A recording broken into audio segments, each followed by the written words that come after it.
in spirit, nutrition, your brother, your friend, your dietitian, back again for another installment. Wealth building principles. The wealthy live bequeath.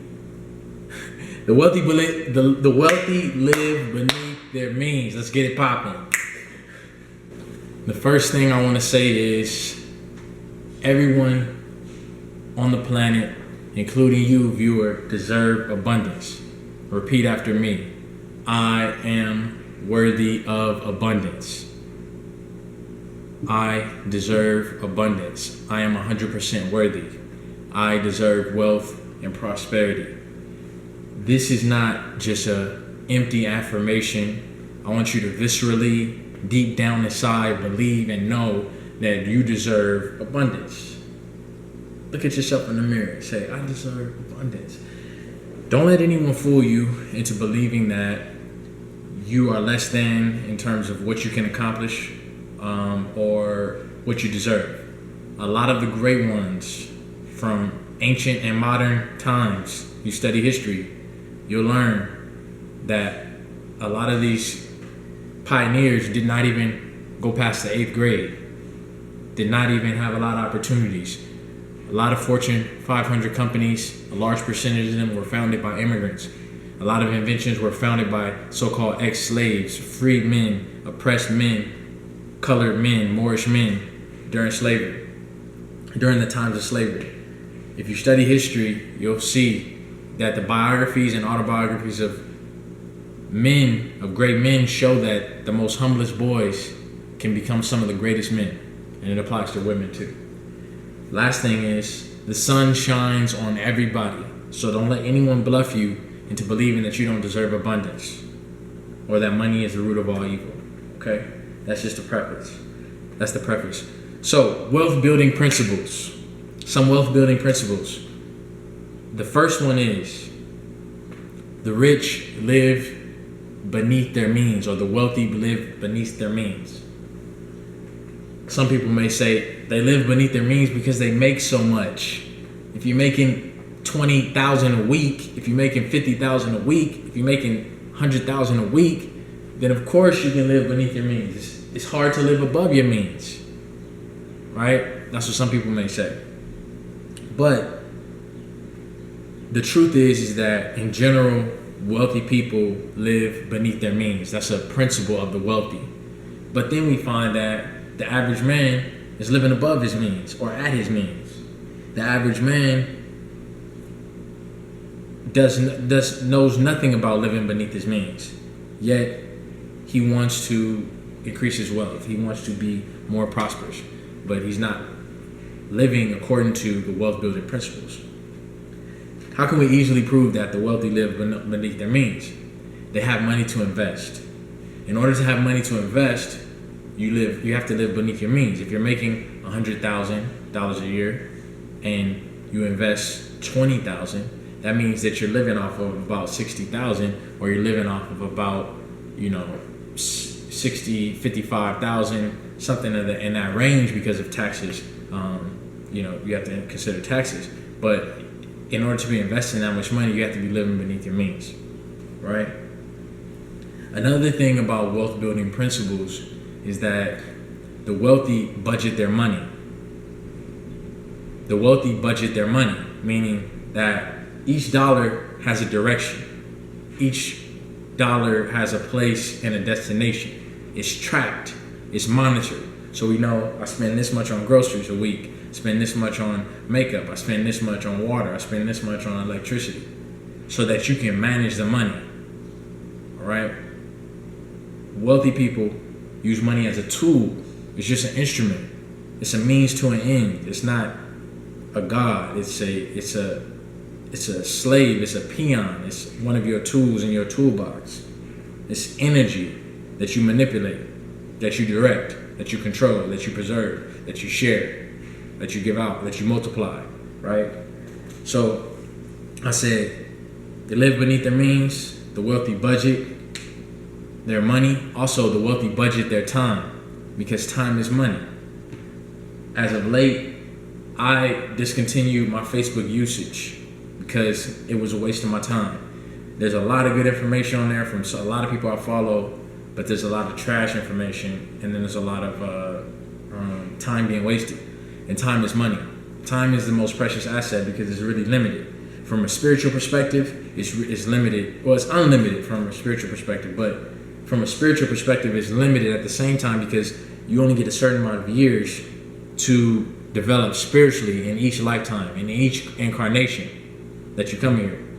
That's on another level. But in terms of skill building, relationship building, time with family, experiences, money to be made, it's based off of time. So time is money. So the wealthy people, they don't waste a lot of time. They may, recap on a basketball game in a quick conversation, or they may look it up. They may, spend a lot of time reading, studying, etc. They don't waste a lot of time with tomfoolery or dumb conversations. So that's another thing. Budgeting money, budgeting time, living beneath their means. Another thing dealing with wealth building principles is very important if you're trying to build wealth as a young maverick, as a young go-getter, as a young hustler, as somebody who knows that they deserve everything that they want on the planet, regardless of what anybody is telling them. They know that they deserve the life that they want. They deserve to live the life of their dreams. Another principle for these kind of people is that you cannot consume the average media. You cannot consume that media for the average man. Noble Drew Ali stated that if you want to change the people, change their literature. That's a profound statement because at that time, I don't believe there was radio. I think radio was in its development, just barely in its development. I think it was in usage, but it was barely in its development. But it was really mainly communication was across the medium of newspapers, pamphlets, magazines, etc. So he said in books. So he said, in order to change the people, change their literature. If you want to change the thoughts of the people, change their literature. So what that means is just the media that you're consuming, social media. You get changed by the media that you're consuming. Most of the media that's put out is for the average Joe. We'll call him Mr. Average. If you want to live abundantly, if you want to live prosperously, if you want to live in prosperity and abundance, if you want to find yourself in an auspicious situation, you want to be hitting Colombia, you want to hit Puerto Rico, or you want to lay out on a hammock in Utah, whatever your idea of abundance is, spending time with family, surfing, getting your muscles up, eating healthy, vegan, 100%, whatever you're into, whatever is your definition of abundance, you can't consume the media up for Mr. Average. Yellow journalism, the stuff on TV, that's the news media, that's for Mr. Average, most of it. The sitcoms, the what do they call reality television shows, Netflix and then chilling, all these videos on YouTube, all this mainstream stuff is for the average Joe. Wealthy people don't get down with that. They read books like Think and Grow Rich. They read books like 7 Habits of Highly Effective People. They read books How to Win Friends and Influence People.